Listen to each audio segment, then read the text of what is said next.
নমস্কার, সিএন ত্রিপুরায় আপনাদের প্রত্যেকের স্বাগত। আমি ফাল্গুনী। প্রথমেই যে খবরের দিকে নজর রাখব।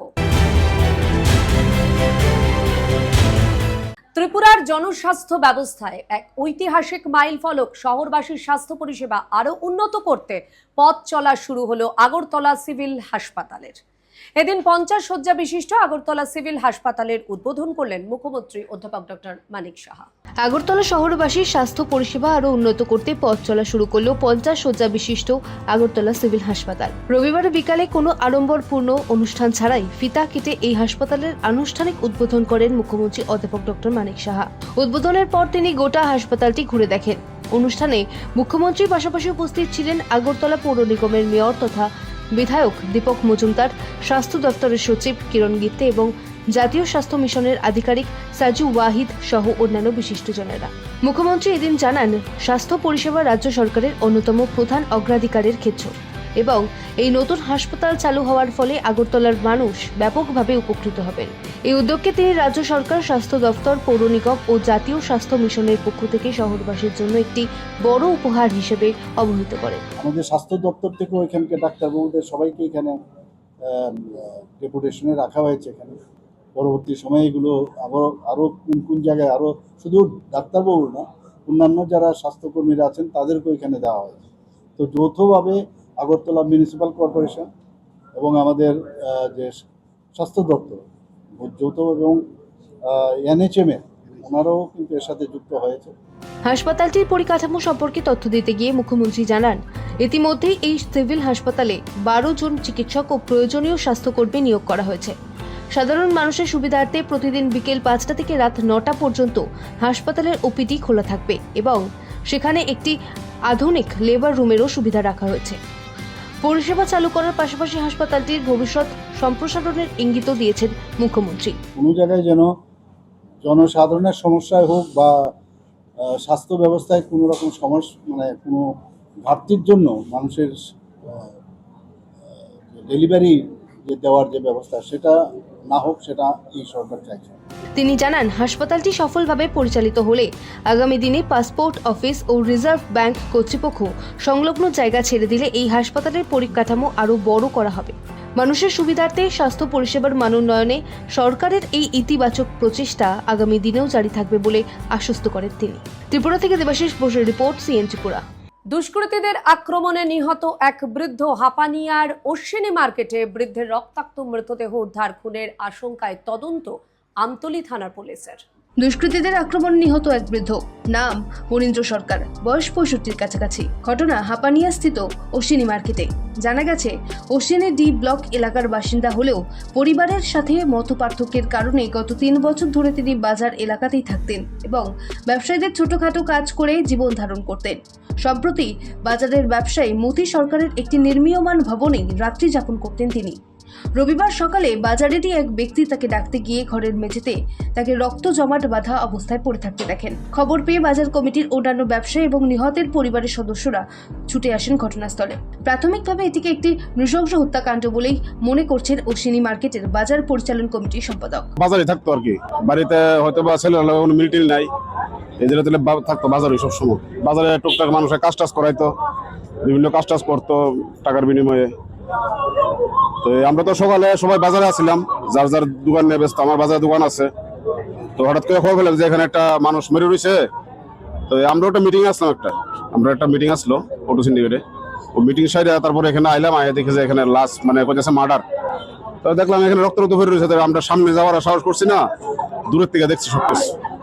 দূরের থেকে দেখে বুঝলাম যে আসলে মার্ডার, ওইটা রক্ত ভরে রয়েছে। মশারি ও সিরা যেভাবে আছে এইভাবেই আসছিল। তাই রাত্রে এখানে সবসময় থাকতো, ঘুমাইতো এখানে। ঘটনার খবর পেয়ে দ্রুত ঘটনাস্থলে পৌঁছয় আমতলী থানার পুলিশ রক্তাক্ত মৃতদেহটি উদ্ধার করে ময়নাতদন্তের জন্য হাসপাতালে পাঠান এবং দুষ্কৃতীদের হামলায় এই বৃদ্ধের মৃত্যু হয়েছে কিনা তা খতিয়ে দেখতে একটি অস্বাভাবিক মৃত্যুর মামলা রুজু করে ঘটনা তদন্ত শুরু করেছেন বলে সূত্রে খবর। প্রকাশ্য বাজারে এমন চাঞ্চল্যকর মৃত্যুর ঘটনায় স্থানীয় ব্যবসায়ী ও সাধারণ মানুষের মধ্যে তীব্র আতঙ্ক ও ক্ষোভের সৃষ্টি হয়েছে। ত্রিপুরা থেকে দেবাশিস বোসের রিপোর্ট, সিএন ত্রিপুরা। রাধানগর মোহনপুর সড়কের কমান্ডার চালকদের দাদাগিরিতে আক্রান্ত ই রিক্সা চালক। প্রতিবাদে কামালঘাটে ব্যাপক ক্ষোভ। সুষ্ঠু তদন্তের দাবিতে লেফুঞ্জা থানায় বিক্ষোভ ও স্মারকলিপি প্রদান। রাধানগর মোহনপুর সড়কে ই রিকশা চালকদের ওপর জিপ ও কমান্ডার গাড়ির চালকদের চরম দাদাগিরি এবং মারধরের অভিযোগ উঠেছে। অভিযোগ, ই রিকশা যাত্রী তোলার অপরাধে প্রতিনিয়ত চালকদের হয়রানি ও মারধর করা হচ্ছে। এমনকি যাত্রী তোলার উপর একতরফা নিষেধাজ্ঞা জারি করেছে কমান্ডার চালকেরা। এরই প্রতিবাদে গত রবিবার দুপুরে কামালঘাট এলাকায় শতাধিক ই রিকশা চালকরা ঐক্যবদ্ধ হয়ে লেফুঙ্গা থানার দ্বারস্থ হন এবং থানার সামনে বিক্ষোভ প্রদর্শন করেন। ই রিকশা চালক ইন্দ্রজিৎ দেবনাথ অভিযোগ করেন, গত 9 জুলাই এক চালকের কাছ থেকে 4,500 টাকা ছিনিয়ে নেওয়া হয় এবং তার প্রতিবাদ করলে উল্টো মিথ্যে মামলায় দিয়ে ফাঁসানো হয়েছে। দমদমিয়াতে যাওয়ার পর একটা কমান্ডার গাড়ি এসে সামনের দিকে ব্রেক দিয়ে নামিয়ে আমাকে বুকের মধ্যে লাথি মারে। আমার কাছে 4,500 টাকা খুঁজছে, আমাদের অনলাইন নাই আর ক্যাশ নাই। আবার পকেটের থেকে দেখছে, খুঁজছে দেখছে ওদের 150 টাকা আছে, ওদের নিচে না, আবার অনলাইনে কইছে, ওদের অনলাইনে দিয়ে দিয়েছে, নাহলে গাড়ি ছাড়ে না। এই চরম অরাজকতার অবসান ঘটাতে এবং ঘটনার সুষ্ঠু তদন্তের দাবিতে এদিন ক্ষুব্ধ ই রিকশা চালকরা লেফুঙ্গা থানায় একটি লিখিত অভিযোগ দায়ের করেন। বিশেষ করে রাজেশ সরকার নামে এক কমান্ডার চালকের বিরুদ্ধে থানায় সুনির্দিষ্ট অভিযোগ জমা দেওয়া হয়েছে। সংশ্লিষ্ট রুটে নির্বিঘ্নে জীবিকা নির্বাহ পরিবেশ ফিরিয়ে আনতে এবং সাধারণ চালকদের নিরাপত্তা সুনিশ্চিত করতে পুলিশ প্রশাসনকে দ্রুত ও কঠোর পদক্ষেপ গ্রহণের দাবি জানিয়েছে ভুক্তভোগী ই রিকশা চালকরা।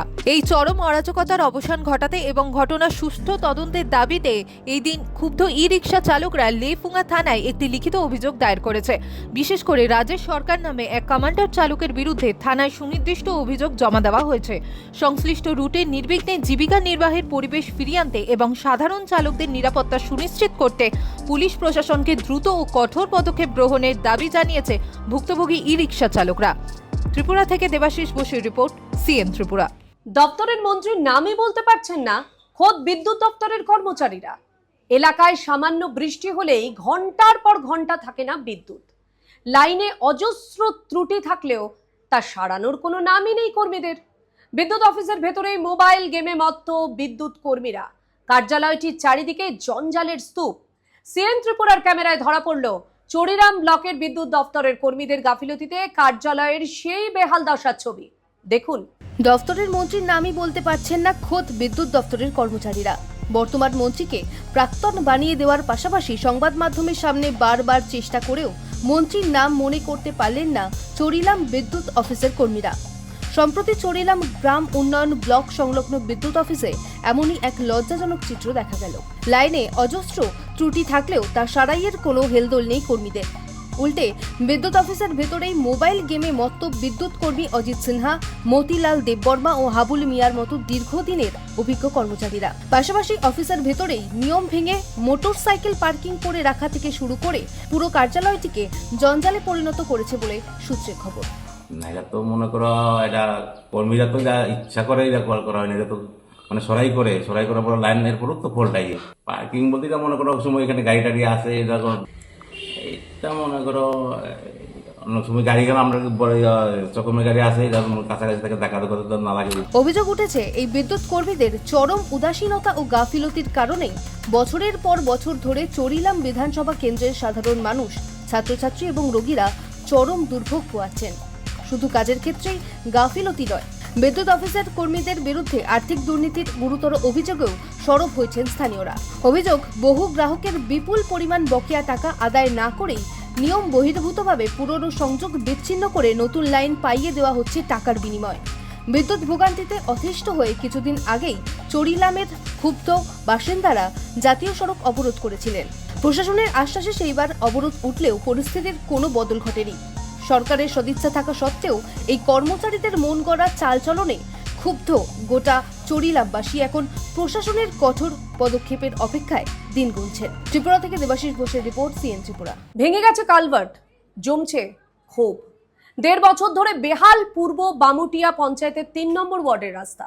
ভাঙা রাস্তা দ্রুত মেরামতের দাবি জনতার।